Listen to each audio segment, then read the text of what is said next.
Dr. Don, how are you? I'm very fine. How have you been?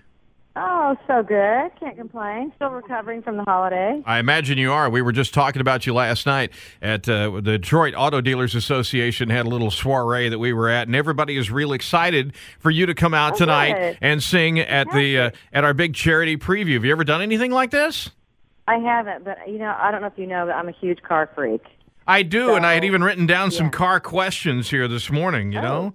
Because, I mean, it's all about cars, so can we ask you some car questions? Fire away. All right, what you driving now? Well, I'm driving a little minivan. I'm rocking the minivan, people.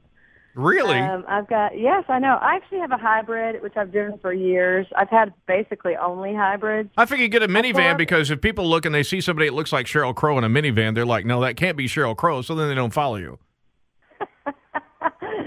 You got to keep it real. You know what I'm saying, Dr. Don? Yeah. I'm in the school pickup line every day, the necessity of a minivan. But I will tell you, I have an old Corvette, a 1964 Stingray, and I have a 1951 Chevy truck. And my whole life, I've only ever had big muscle cars. I'm a huge fan of the muscle car. My first car was a Z28, 1974 Z28, and then I've had Chevy Malibu convertible. I mean, I've had big muscle cars my whole life, so I'm way into it. I was trying to convince these people that you look very, very sexy behind the wheel of a pickup truck, and they're like, no, I don't think Sheryl Crow ever has been behind a pickup truck. I go, you don't know her like I know her. That's crazy. Why would they say that? They don't know where I grew up. Yeah, you'll have to tell them when you get on stage a little bit later on. All right, the car you went on your first date in, do you remember what kind of car that was? Yes. My first date was in a Cutlass Supreme, and it must have been probably a 1977 or 78 Cutlass Supreme. Now, how much do you remember about the guy? Oh, I remember him so well. He lived right down the street from me, but I lived in a small town. Great guy. I was best friends with him forever. We dated for a little bit, but we were better as friends.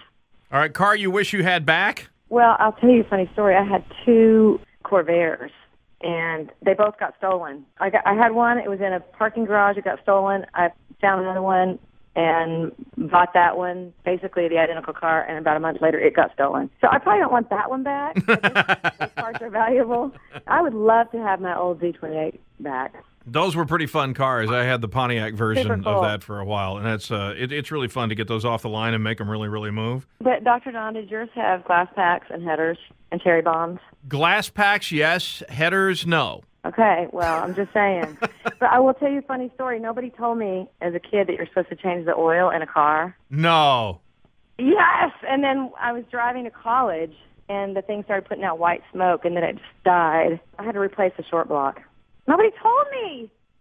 Those are not cheap, but I mean, a short block, you get a handful of friends around, you can do that. We used to put short block Chevy V8s into Vegas, which weren't really designed to have them. And you put a couple heavy-duty springs in the front, and you got a really fast, ugly car.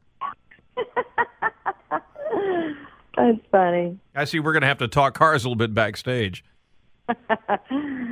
Oh, and speaking of backstage, got to ask you this, because a lot of artists have what they call contract riders, where they have certain foods and beverages and stuff like that backstage. We kind of want to know what's on your rider. Clean socks for the band. The band loves clean socks. We used to get postcards that were already stamped, but now that people email and stuff, nobody sends postcards. But your basics. We actually eat pretty healthy. We're pretty boring. We have like almonds and dark chocolate and stuff like that. Yeah, see, with me, it would have to be like cheeseburgers and hot dogs and at least plenty of beer, but that's just me. All right. Well, definitely beer. Well, we got a lot of champagne for you coming up tonight at the auto show because it's all black tie and champagne and the whole 9 yards, and I get to bring you on stage. It's going to be like one of the highlights of my entire year. Of course, then again, the year is only 3 weeks old, but it will be one of the highlights of the whole year, any way you want to look at it. Thank you. We're excited about it. It's going to be fun. And my band, they're really excited to get there, too, so... 25th annual International Auto Show. The show's been going on longer than that. This is the 25th time. It's an actual international auto show. It's a huge place. There's a lot of people spending a lot of money on charity, and they're excited to see you, and I just can't wait. So we will see you out there tonight. That's great. We're honored to be there. We'll see you tonight.